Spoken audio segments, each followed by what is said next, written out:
우리에게 주신 하나님의 말씀은 신약 성경 34쪽, 마태복음 20장 29절에서 34절까지의 말씀입니다.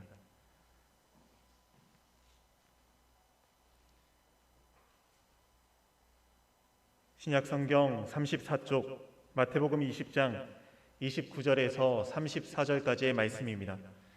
이제 말씀을 봉독합니다. 하나님의 말씀을 경청하시기 바랍니다. 그들이 여리고에서 떠나갈 때에 큰 무리가 예수를 따르더라. 맹인 두 사람이 길가에 앉았다가 예수께서 지나가신다 함을 듣고 소리질러 이르되 주여 우리를 불쌍히 여기소서 다윗의 자손이여 하니 무리가 꾸짖어 잠잠하라 하되 더욱 소리질러 이르되 주여 우리를 불쌍히 여기소서 다윗의 자손이여 하는지라. 예수께서 머물러 서서 그들을 불러 이르시되 너희에게 무엇을 하여 주기를 원하느냐. 이르되 주여 우리의 눈 뜨기를 원하나이다. 예수께서 불쌍히 여기사 그들의 눈을 만지시니 곧 보게 되어 그들이 예수를 따르니라. 아멘. 신앙생활을 하는 사람들은 누구나 어떻게 하면 좀 더 신앙생활을 잘 할 수 있을까 이렇게 고민 아닌 고민을 하게 되는 경우들이 있습니다. 신앙생활을 잘 할 수 있는 방법이 한두 가지겠습니까? 여러 가지 방법들이 있겠지만 그래도 비교적 간단하고 쉬운 방법이 한 가지가 있습니다. 그것은 내가 할 일은, 우리가 할 일은 우리가 하고 또 하나님께서 하셔야 할 일은 하나님께서 하시도록 하나님께 맡겨드리는 일입니다. 굉장히 쉽고 또 간단한 일이지만 우리가 그것을 잘 하지 못해서 신앙생활이 힘들고 어렵고 잘 안 되는 경우들이 생각외로 많습니다. 우리가 해야 될 일인데도 마치 그것은 하나님이 하셔야 되는 일인 것처럼 우리는 손 놓고 기도만 하고 있다든지 또 그것은 하나님이 하셔야 되는 일임에도 불구하고 내가 억지로 하나님이 하셔야 될 일까지도 내가 억지로 해서 뭔가 결과를 만들어내려고 하는 그런 우를 범하는 경우들도 있다는 것입니다. 자, 예를 들면 이스라엘 백성들이 출애굽을 했을 때 그들이 가나안 땅을 향해 가는 도중에 홍해바다를 만나게 됩니다. 바다가 가로막혀 있기 때문에 더 이상 전진하기가 어려웠는데 때마침 바로의 마음이 바뀌어서 바로가 군대를 이끌고 자기들을 잡으러 오고 있었습니다. 이스라엘 백성들 입장에서는 그 상황에서 할 수 있는 일이 아무것도 없었습니다. 홍해바다를 어떻게 건널 수도 없고 뒤쫓아오는 바로 군대를 또 어떻게 할 수도 없습니다. 그때 하나님께서는 모세를 통해서 이스라엘 백성들에게 이렇게 말씀을 하셨습니다. 출애굽기 14장 13절 말씀을 보면 모세가 백성에게 이르되 너희는 두려워하지 말고 가만히 서서 여호와께서 오늘 너희를 위하여 행하시는 구원을 보라. 너희가 오늘 본 애굽 사람을 영원히 다시 보지 아니하리라. 너희들은 두려워할 것이 없다. 가만히 서서 그저 너희들을 위해서 행하시는 하나님의 구원을 보기만 하면 된다. 그렇습니다. 저 상황에서 이스라엘 백성들이 할 수 있는 일이 아무것도 없었기 때문에 하나님이 하나님의 일을 하십니다. 그러면 이스라엘 백성들은 정말 하나님이 말씀하신 대로 가만히 서서 하나님께서 하시는 일만 보면 되는데 어떤 사람들은 그 상황 속에서도 홍해바다를 헤엄쳐서 건너려고 하는 사람이 있는가 하면 뗏목을 만들어서 건너려고 하는 사람들도 있다는 것입니다. 그런 것들이 억지로 내가 뭔가 결과를 만들어내려고 하는 그런 잘못된 행위 때문에 우리들의 신앙생활이 생각하는 것 이상으로 힘들어지고 또 어려워지는 것입니다. 그런가 하면 또 여리고성에 있어서는 또 이제 문제가 좀 달라집니다. 여호수아서 6장 3절에서 4절 말씀을 보면 너희 모든 군사는 그 성을 둘러 성 주위를 매일 한 번씩 돌되 엿새 동안을 그리하라. 제사장 일곱은 일곱 양각 나팔을 잡고 언약궤 앞에서 나아갈 것이요 일곱째 날에는 그 성을 일곱 번 돌며 그 제사장들은 나팔을 불 것이며. 자, 여리고 성을 무너뜨리는 일에 있어서는 하나님께서 이스라엘 백성들에게 너희들이 할 일이 있다. 그 할 일이라는 것은 그저 매일 하루에 한 번씩 여리고 성을 도는 것입니다. 그리고 7일째 되는 날 7번 돌고 제사장의 양각 나팔 소리에 맞춰서 일제히 함성을 지르는 것입니다. 자, 여러분, 이스라엘 백성들이 성을 매일같이 한 번씩 돈다고 해서 성벽에 금이 가겠습니까? 그들이 큰 소리로 함성을 지른다고 해서 성벽이 무너져 내리겠습니까? 그들은 그것을 기대하고 한 것이 아닙니다. 그 상황에서 그들이 할 수 있는 일이란 하나님이 말씀하신 그대로 그냥 성을 도는 것밖에는 할 수 있는 일이 없었어요. 근데 결국 이스라엘 백성들이 자기들이 해야 될 일만 했을 때 결국 하나님이 그 성을 하나님의 능력으로 무너뜨리십니다. 그때도 어떤 사람들은 자기가 할 일이 성벽을 매일같이 하루 도는 일인데 그 일을 하지 않고 자기들이 억지로 성을 점령하려고 하는 결과를 만들어내기 위해서 사다리를 놓고 성벽을 기어 오른다든지 뭐 아니면은 또 뭐 땅굴을 파서 성벽 안으로 들어가려고 한다든지 이런 일들을 시도하게 되면 생각지 않았던 신앙생활에 어려운 일들이 생기게 되는 것입니다. 그래서 신앙생활 하면서 우리는 끊임없이 우리 자신들에게 물어야 돼요. 어디까지 우리가 해야 되는 일이고 어디까지 하나님께 맡겨야 하는 일인가? 그것을 늘 잘 구별해서 우리가 할 일은 우리가 최선을 다해서 하고 또 하나님께서 하셔야 될 일은 온전히 하나님께 맡겨드리면서 그렇게 신앙생활을 해야 신앙생활을 좀 더 잘할 수 있고 또 수월하게 신앙생활을 할 수가 있는 것입니다. 오늘 우리가 함께 읽은 이 본문 말씀은 예수님께서 2명의 맹인을 고쳐주셨다 하는 내용입니다. 예수님의 공생의 3년 동안 예수님께서 행하신 기적이 너무 많았기 때문에 예수님이 2명의 맹인의 눈을 고쳐주셨다, 그런 기적을 행하셨다, 이런 내용을 보면서도 우리는 뭐 크게 감동되질 않습니다. 그래서 뭐 평범한 일인 것처럼 그렇게 여겨지죠. 그렇지만은 예수님은 오늘 맹인 2사람의 눈을 고쳐주셨다고 하는 이 기적의 사건을 통해서 우리들에게 말씀하고 싶은 특별한 메시지가 있으십니다. 자, 먼저 우리가 마태복음 20장 29절 말씀을 봅니다. 그들이 여기서 말하는 그들이라고 하는 것은 예수님과 제자들을 포함해서 또 예루살렘의 유월절을 지키러 가기 위해서 함께 했던 순례자들을 말합니다. 자, 그들이 여리고에서 떠나갈 때에 특별히 여리고라고 하는 말을 이야기하는 것은 그 2 장님을 고침을 이제 받았던 곳, 또 예수님이 2 장님을 고쳐주신 그 장소가 바로 여리고였다고 하는 것을 설명하는 것입니다. 그래서 본문의 내용을 우리가 좀 더 쉽게 이해하기 위해서 여리고라는 지역을 아는 것이 많은 도움이 됩니다.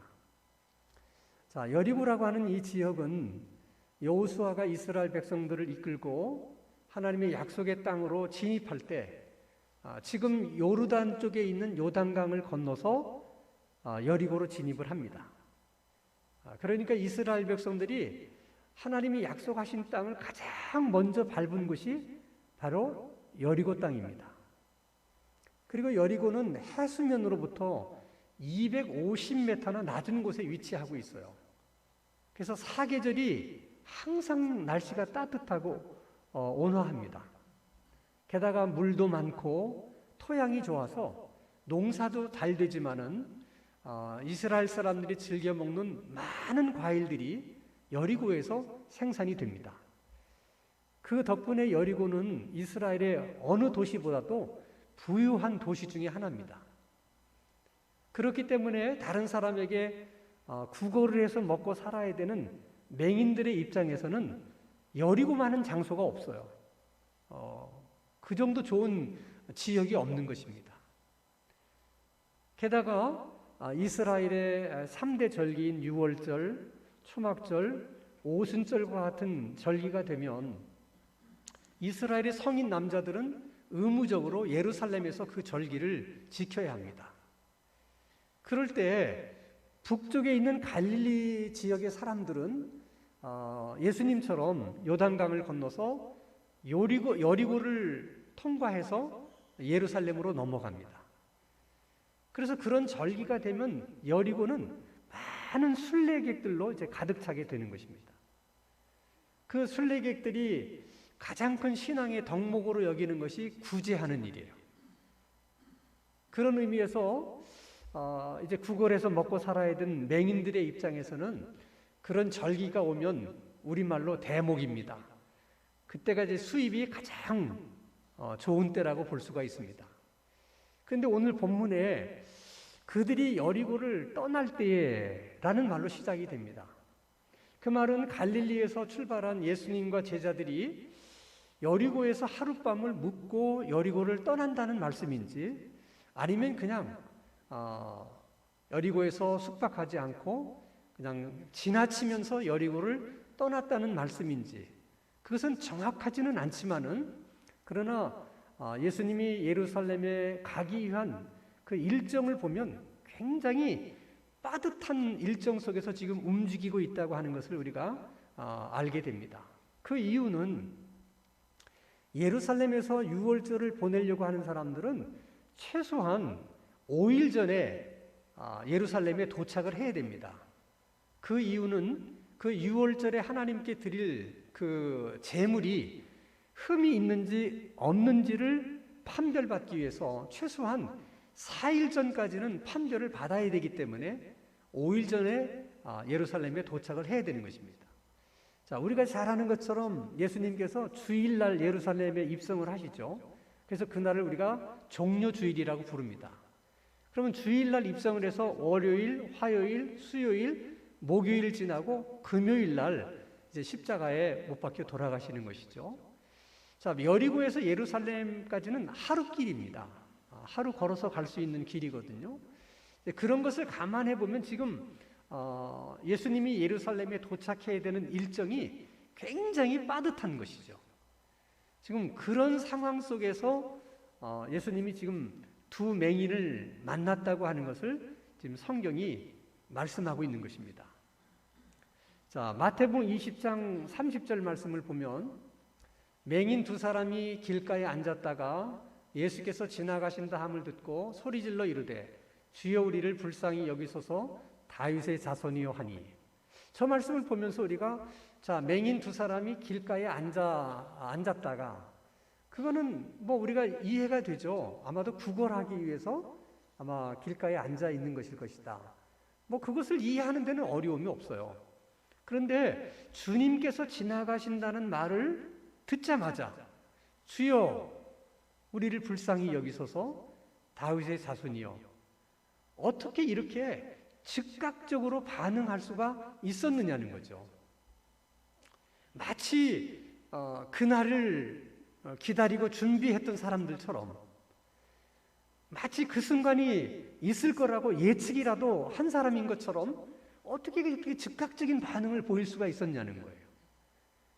그리고 주여 나를 불쌍히 여기소서 하는 이런 말들은 도대체 누구에게 배워서 어떻게 그 말을 알아서 예수님을 그런 호칭으로 부르게 됐을까 하는 것입니다. 자, 지금 예수님은 여리고에서 이제 하룻길인 예루살렘으로 넘어가면 이제 십자가에 못 박혀 돌아가십니다. 그러니까 지금 상황은 예수님의 공생애의 끝자락에 지금 있는 것이죠. 자, 이때쯤이면 이스라엘의 모든 지역들에 예수님의 소문이 다 이제 퍼져 있을 때입니다. 근데 특별히 여리고에는 그 유월절이나 이런 초막절과 같은 절기가 되면 많은 순례자들이 지나가는 길목이기 때문에 그들이 그 여리고에서 하룻밤을 묵든지 떠나든지 하면서 순례자들끼리 무슨 얘기를 주고받았겠습니까? 각자 자기 지역에서 보았던 예수님의 이적이나 직접 들었던 예수님의 말씀이나 그런 이야기들을 서로 나누면서 결론적으로는 그분이 정말 우리가 기다리던 메시아일까? 그분이 정말 메시아가 맞을까? 그런 이야기들이 오고 가지 않았겠습니까? 그러니까 순례자들은 그저 자기가 보고 들은 대로 하고 싶은 얘기들을 그냥 서로 나누어 쓴 것뿐인데, 그런데 이 두 맹인에게 있어서는 특별히 볼 수 없는 사람들은 볼 수 없는 대신 이 청각이 예민하기 때문에 그냥 멀리서 순례자들이 그냥 길을 가면서 주고받는 그런 얘기들도 다 이렇게 귀담아 들었던 것 같아요. 정말 메시아가 오신 건가? 저들이 하는 말을 들어보니까 메시아가 오신 것 같은데, 그런 생각이 들면서 자기들도 그 메시아를 한 번쯤 만나봤으면 좋겠다는 기대감이 이제 생기게 됩니다. 그 기대감도 막연한 기대감이 아니라 이사야에서 말씀하신 하나님의 예언의 말씀 때문에 그런 거예요. 자, 이사야서 우리 35장 5절 말씀을 보면, 그때에 맹인의 눈이 밝을 것이며 못 듣는 사람의 귀가 열릴 것이다. 자, 메시아가 오면 그 메시아가 맹인들의 눈을 뜨게 해주실 것이고 귀머거리의 귀를 열어주실 것이다. 이런 예언의 말씀이 있거든요. 그러니까 맹인의 입장에서는 다른 예언의 말씀은 귀에 들어오지 않아도 메시아가 오면 내 눈이 뜰 수도 있겠구나. 그러니 어떻게 메시아에 대한 소문을 듣고 기대하는 마음이 없을 수가 있겠습니까?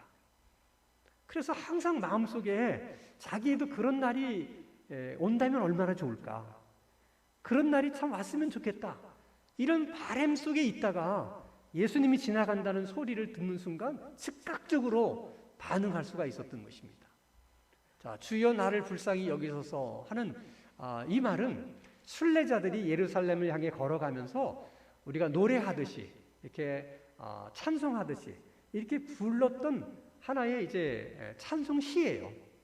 그러니까 끊임없이 순례자들이 입으로 그런 노래를 부르고 지나갔기 때문에 아마 이 두 맹인도 반복해서 그런 찬송시를 들었기 때문에 그게 자기도 모르는 사이에 익숙하게 이제 알게 되고 또 이렇게 몸에 배어서 아무런 꺼리낌 없이 어색함 없이 그들이 하던 대로 주여 나를 불쌍히 여기소서 다윗의 자손이여 이렇게 외칠 수 있었던 것으로 생각하는 것입니다.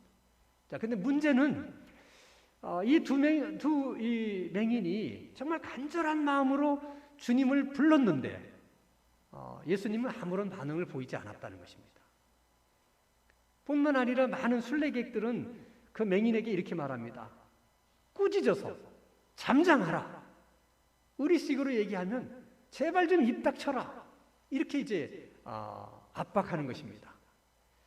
자, 이 맹인의 입장에서 내가 주여 나를 불쌍히 여기소서 이렇게 주님께 부르짖게 되었을 때 예수님께서 내 얘기를 정말 귀담아 듣지 않으실까? 또 많은 사람들은 조용히 해라, 입 닥쳐라 그런 말을 할 것인가? 이런 것을 미리 두 맹인이 예상을 했을 것인가 하는 거예요. 아마 전혀 그런 것은 예상하지 못했을 거예요. 적어도 자기들이 소문으로 들은 예수님은 그런 분이 아니거든요. 그래서 이 순간에 두 맹인이 생각이 복잡해지는 거예요. 자, 한번 크게 소리를 질러서 예수님을 불렀는데 예수님이 반응을 보이지 않으세요. 자, 그러면 어떻게 할 것인가? 또 한 번 소리를 내가 질러서 예수님을 부른다고 하면 정말 예수님이 반응을 보이실 것인가? 예수님을 만날 수 있다는 보장이 있는 것일까? 아니면 지금 많은 순례객들이 야, 신경 쓰인다, 좀 조용히 해라 이렇게 자기를 압박하는데도 불구하고 그것을 무시하고 내가 다시 한번 크게 소리를 지른다면 그 순례자들의 기분이 상하게 될 것이고 그런 나를 순례자들이 어떻게 생각할까? 이런 6월절 절기에 1년 중에 본인들에게는 정말 대목이라고 생각하는 이런 상황에서 만약에 순례자들의 기분을 상하게 한다면 이건 자기들의 수입에도 엄청난 영향이 있을 거라는 생각을 뭐 어떤 맹인이라도 할 수 있는 거 아니겠어요?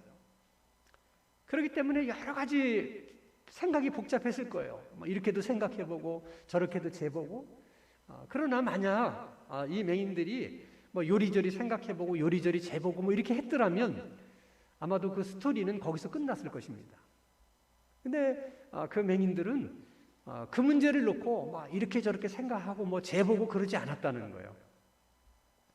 마태복음 20장 31절 말씀을 보면 무리가 꾸짖어 잠잠하라 하되 더욱 소리를 질러서 주여 우리를 불쌍히 여기소서 하는지라. 더욱 소리를 질러댔다는 것입니다.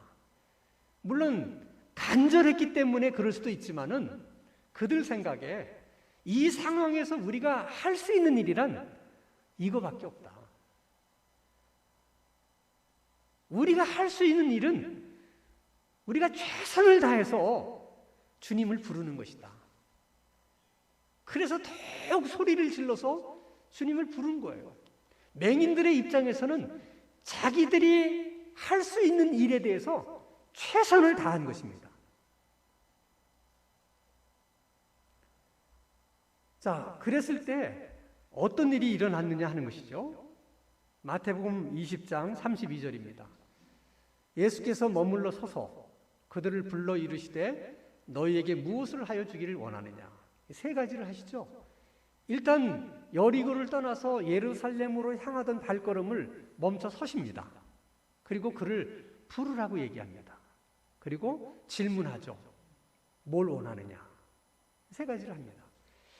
여기서 여러분 예수님의 발걸음을 멈춘 것도 참 중요한 일이지만은 그 맹인을 불렀다고 하는 것이 놀라울 일이에요.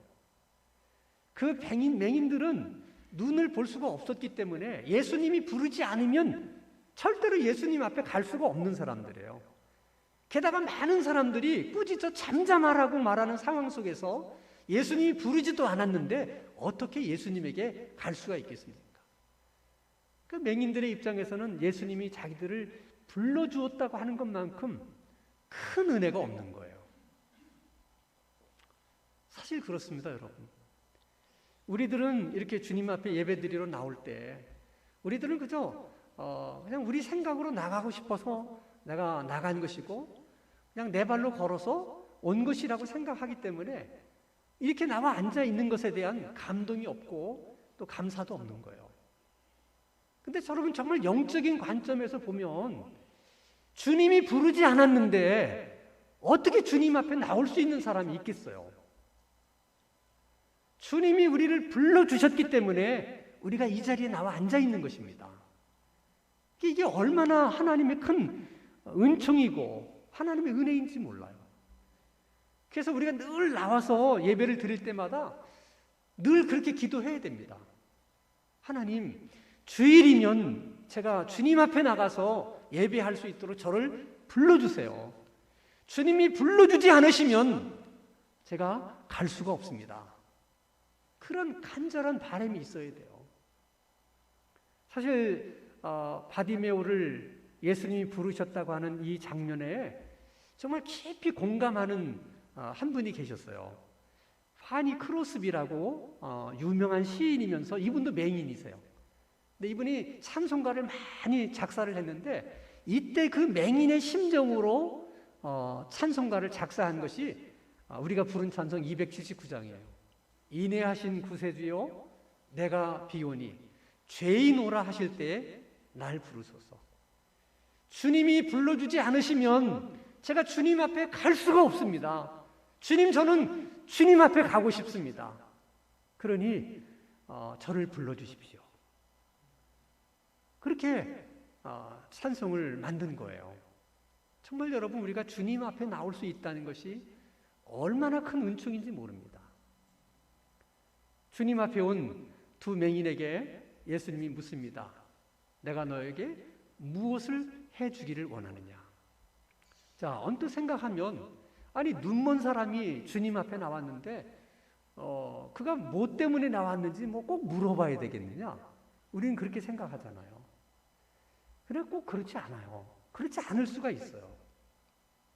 그분이 눈먼 맹인이지만은 보는 것을 원할 수도 있고 아니면 다른 것을 원할 수도 있다는 거예요. 한번 여러분 예를 들어 생각해 보세요. 태어날 때부터 세상을 보지 못하고 맹인으로 오랜 세월을 살았는데 이제 와서 내가 세상을 본다는 것이 그 사람에게서는 그것이 어떤 기대되는 사건일 수도 있지만은 두려운 일일 수도 있는 거예요. 그리고 평생을 맹인으로서 구걸하면서 살아왔는데 내가 이제 중간에 눈을 뜬다고 해서 달라지는 게 뭐가 있습니까? 보지 못했던 세상을 볼 수 있다고 하는 큰 변화는 있지만은 그러나 내가 눈을 떴다고 해서 저절로 먹고 살 수 있는 것은 아니지 않습니까?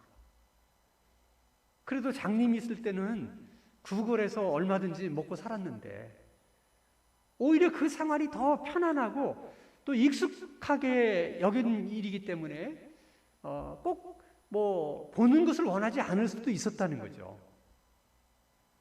예를 들면 여러분 낮은 대로 이마스의 주인공인 안요한 목사님은 37살에 중도 실명을 해요. 똑같은 그 맹인도 태어날 때부터 보지 못하는 사람보다는 이렇게 중도에 이렇게 이제 실명을 해서 보지 못하는 사람들이 더 힘들어한다고 그래요. 왜냐하면 그 전에 본 것들이 있기 때문에. 그래서 굉장히 안요한 목사님이 어려운 시절을 보냅니다. 근데 그것을 다 시련 잘 극복해내서 이제 정말 많은 사람들이 존경하는 목사님 중에 한 분이 되셨어요. 근데 어느 때인가 한 의사가 안요한 목사님을 찾아와서 이렇게 얘기합니다. 목사님이 실명할 당시보다는 지금 안과 기술이 의술이 너무 많이 발전을 했고 또 수술 이런 도구나 기술들이 많이 발전을 했기 때문에 목사님이 원하시면 수술만 하면 볼 수 있는 가능성이 많습니다. 이게 제일한 거예요. 이게 얼마나 감격스러운 일입니까? 아니 내가 다시 수술을 한번 볼 수 있다니. 근데 놀랍게도 그 목사님이 거절하셨어요. 그래서 지금도 목사님 맹인으로 지내세요. 근데 왜 거절하셨는지는 난 그 이유를 특별히 모릅니다. 그러나 분명한 것은 사람 생각이 다 똑같지 않다는 거예요.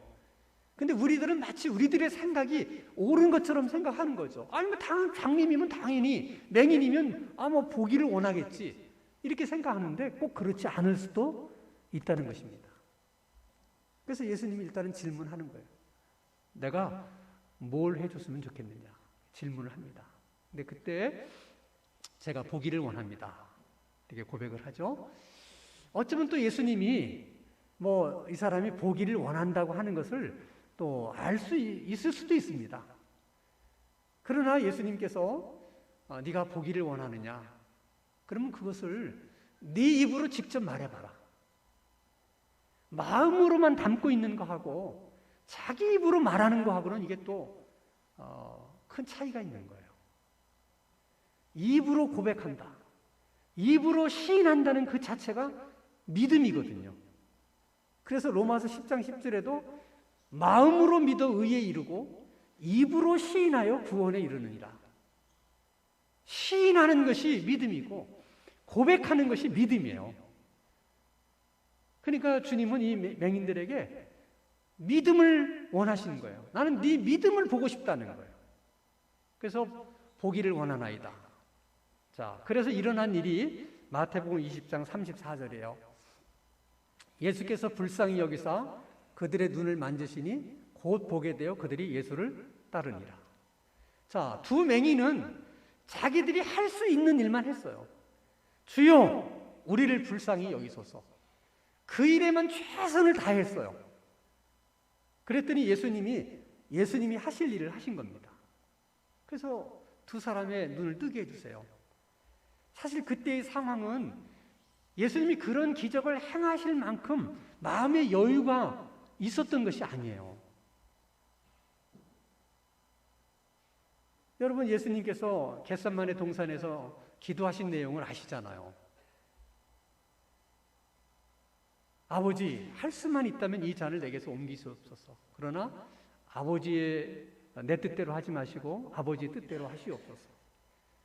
얼마나 애절하게 간절하게 기도했든지 예수님이 이마에서 떨어지는 땀방울이 핏방울처럼 변했다고 그랬습니다.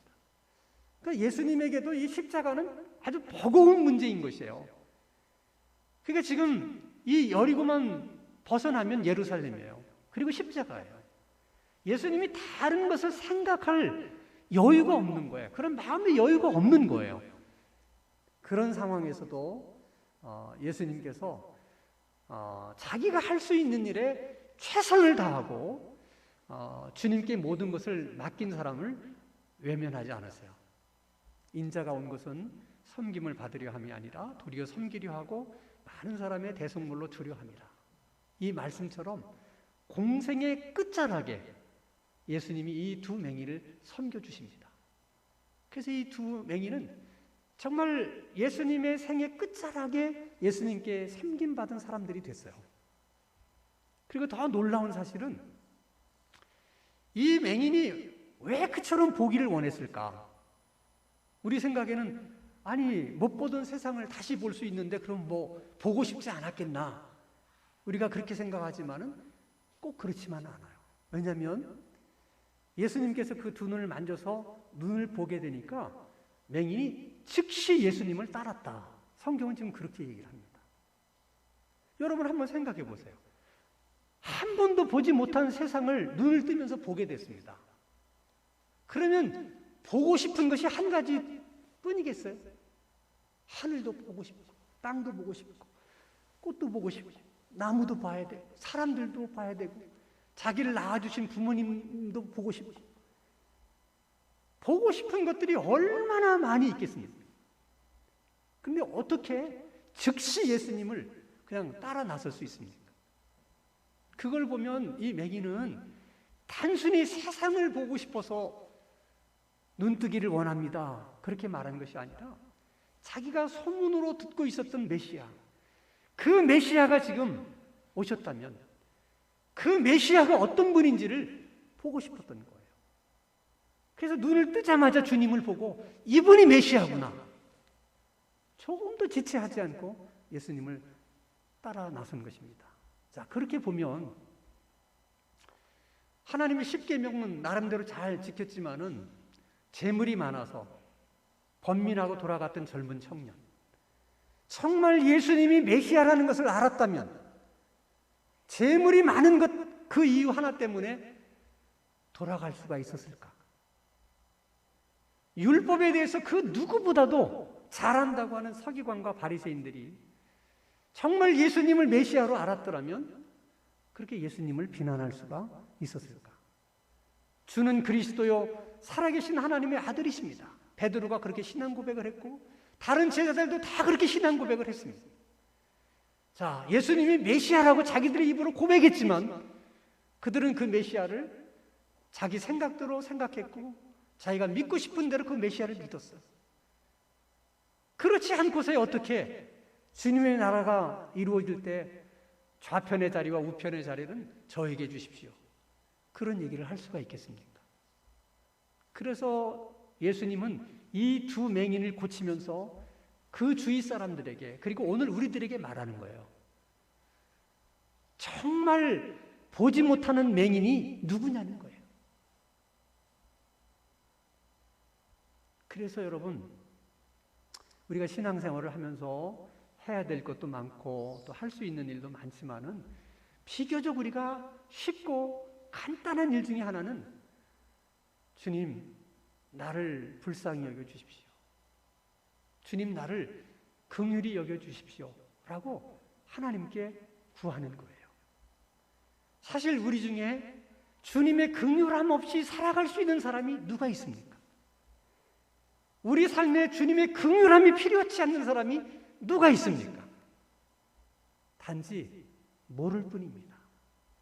그래서 이 맹인처럼 긍휼이 필요하다는 것을 알게 되면 긍휼을 구하게 되고 긍휼을 받은 사람은 예수님을 따르게 되어 있는 것입니다. 나에게 주님의 긍휼이 필요하구나. 그 필요를 느낀다는 것만으로도 은혜예요. 더 나아가서 긍휼함을 달라고 구하는 것도 은혜입니다. 우리가 신앙생활하면서 흔들리지 않고 좌우로 치우치지 않고 계속 주님을 따라가려면 끊임없이 주님에게 긍휼을 구해야 됩니다.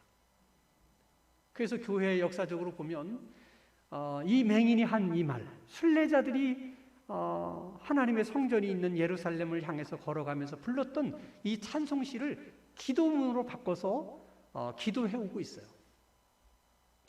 이 기도는 어느 때나 할 수 있어요. 그래서 호흡 기도라고 합니다. 숨을 들이마실 때 주 예수 그리스도시여, 숨을 내쉴 때 나를 불쌍히 여기소서. 다시 숨을 들이마실 때 주 예수 그리스도시여, 숨을 내쉴 때 나를 긍휼히 여겨주소서. 내가 숨 쉴 수만 있다면 어디서든지 이 기도를 드릴 수 있는 거예요. 우리가 병실에 누워있을 때라든지 여러분들이 전철을 타고 간다든지 숨을 쉴 때마다 숨결과 함께 이 기도를 계속해서 드리세요. 주 예수 그리스도시여, 나를 불쌍히 여겨주소서. 주 예수 그리스도시여, 나를 긍휼히 여기소서. 우리가 할 일을 우리가 하면 주님이 할 일은 주님이 하세요. 우리가 주님께 긍휼을 구하면 주님은 우리에게 긍휼을 주십니다. 우리가 정말 영적인 눈이 띄어져서 보기를 원한다면 주님은 우리를 보게 해주실 것입니다. 코로나19 시대에 영적인 세계를 볼 수 있고 지금도 하나님께서 일하시는 하나님의 일하는 손길을 볼 수 있다면 그 또한 얼마나 큰 은총이겠습니까? 이런 은총이 우리 신당 중앙교회 모든 성도님들께 있게 되기를 주님의 이름으로 축원합니다. 걸어가신 하나님 아버지, 우리들을 불쌍히 여겨주시고 늘 하나님의 긍휼을 구하며 사는 신앙생활이 되게 하여 주시옵소서. 우리의 영적인 눈을 열어주셔서 우리가 얼마나 영적으로 무지한 자인지 우리 자신의 내면을 볼 수 있게 해주시고 또한 하나님께서 행하시는 일들도 볼 수 있게 하여 주옵소서. 세상에 빼앗겼던 저희들의 마음들을 되찾게 해주시고 잃어버린 믿음도 회복할 수 있는 은혜가 있게 하여 주시옵소서. 예수 그리스도의 이름으로 기도하옵나이다. 아멘.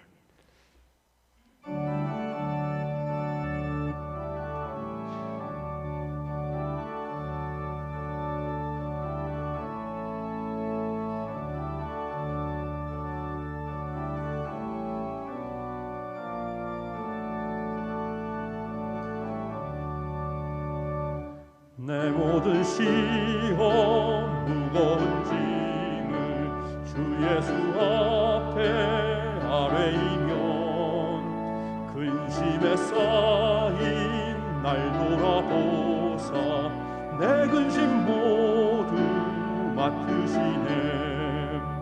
무거운 짐을 나 홀로 지고 견디다 못해 쓰러질 때 불쌍히 여겨 구원해 주니 은혜의 주님 오직 예수. 내 모든 괴로움 닥치는 환난 주 예수 앞에 아뢰이면 주께서 친히 날 구해 주사 넓으신 사랑 베푸시네. 무거운 짐을 나 홀로 지고 견디다 못해 쓰러질 때 불쌍히 여겨 구원해 주님 은혜의 주님 오직 예수.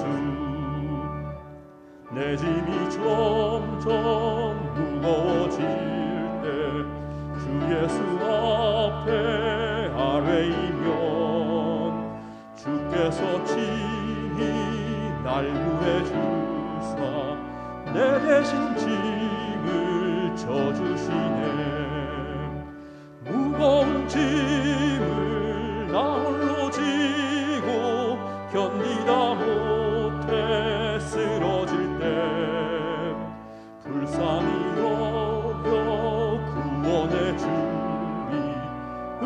은혜의 주님 오직 예수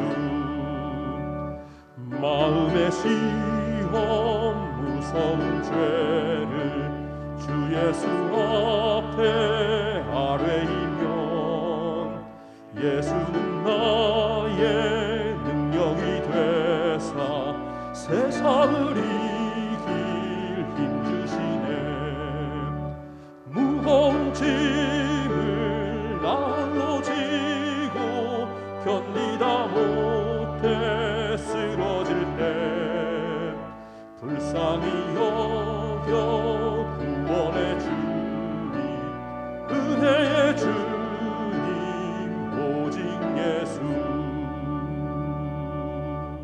이제 다 일어나셔서 우리 하나님 앞에 봉헌하겠습니다.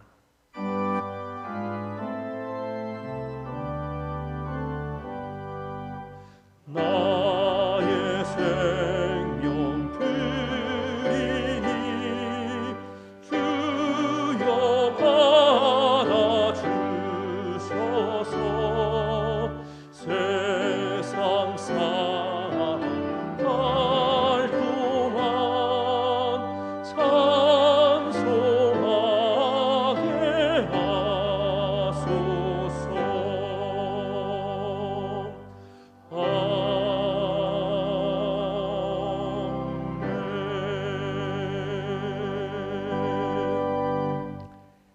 사랑의 아버지 하나님,